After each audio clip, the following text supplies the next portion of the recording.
Hey guys, I've had some great success recently with my weightlifting, and I've had a few people ask me on Instagram how I've actually managed it. So I'm going to make a video on the whole thing and how it came about. But before that, I just want to give you a little bit of background information on myself and what exactly kicked the whole thing off.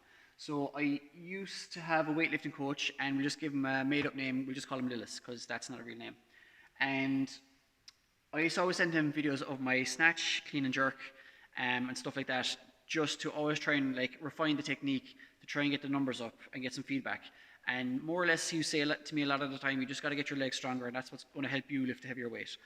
So this is like a good method for someone who's like an intermediate CrossFitter. You've been doing CrossFit about 2 years, something like that, and your lifts have plateaued and your technique is fairly well dialed in, but you're not sure what the next step to take is.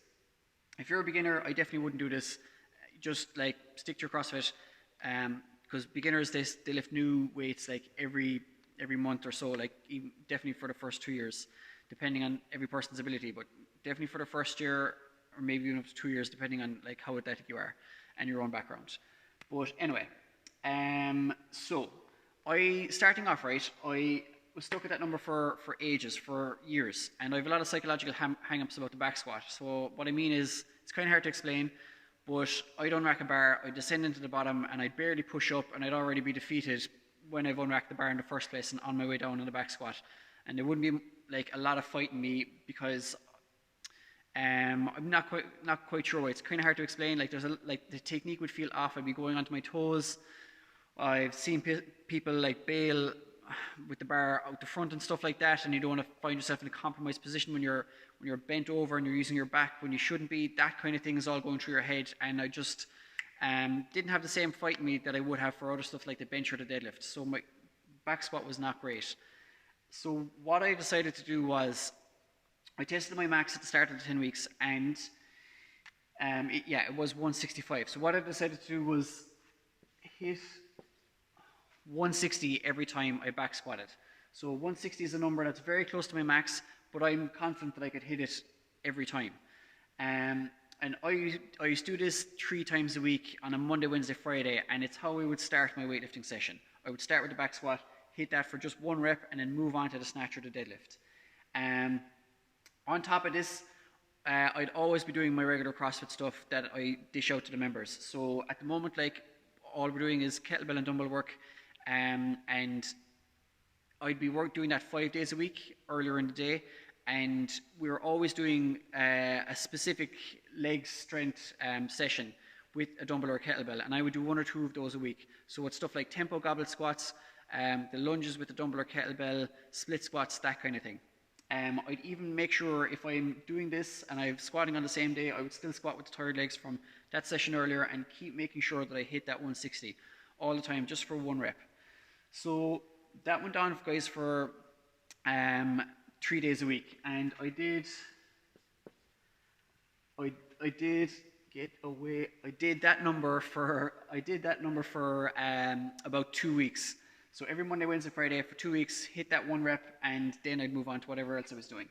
Then on the 3rd week, I hit 165 and decided for the next 2 weeks then I was going to make that my number that I was going to hit every day. So kind of like reaching a new max and then consistently hitting that number. So that's like 5 weeks into it so far. Then after that, managed to hit 170, really happy with 170, and did that for about 2 weeks, so 7 weeks into it. Then towards the end, what I was doing was, on the 3rd week of doing the 170, I hit 175 on the Friday, then 177 the following week, and then 180 the week after that.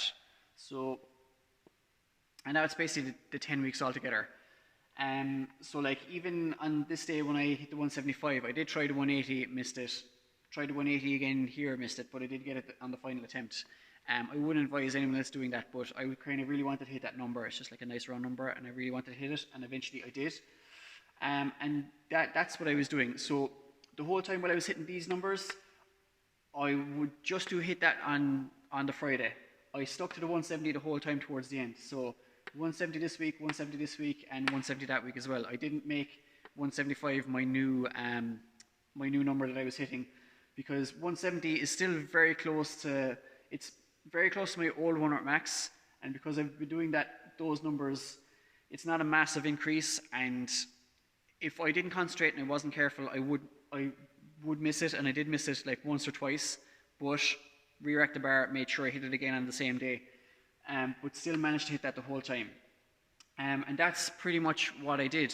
So in the middle of all this, when I was building my back squat, about 6 weeks in, managed to increase my snatch from 102 to 110. It just kind of happened randomly when I was going for it on like a heavy day.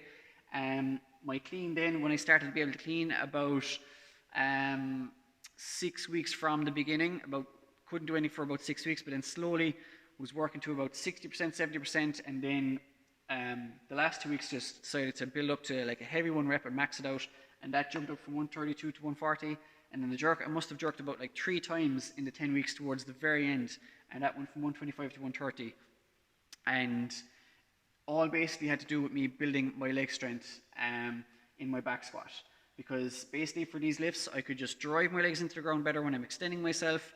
I was stronger in the bottom when I was catching the bar, and stronger in the bottom standing up, and it just worked. It turned out that guy was right all along. And that's exactly what I did to improve my Olympic lifts. It was all kind of coming down with the back squat.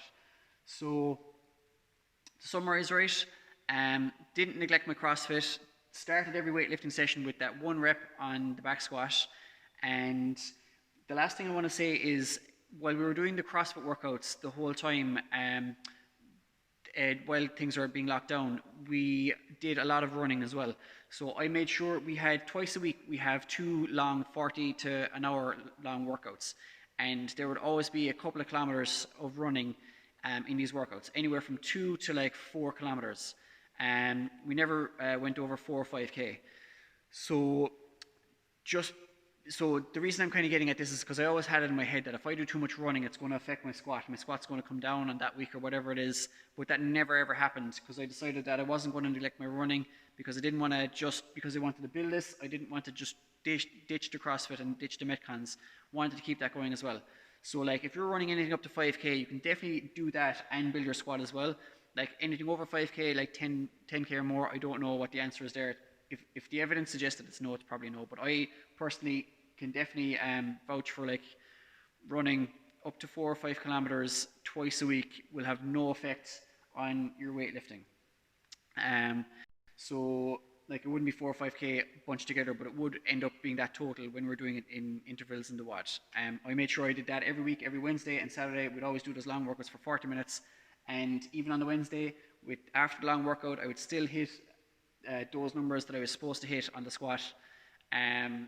So if you're doing this, there's no need to neglect your running or your CrossFit. It'll still work. And that's pretty much how that came about.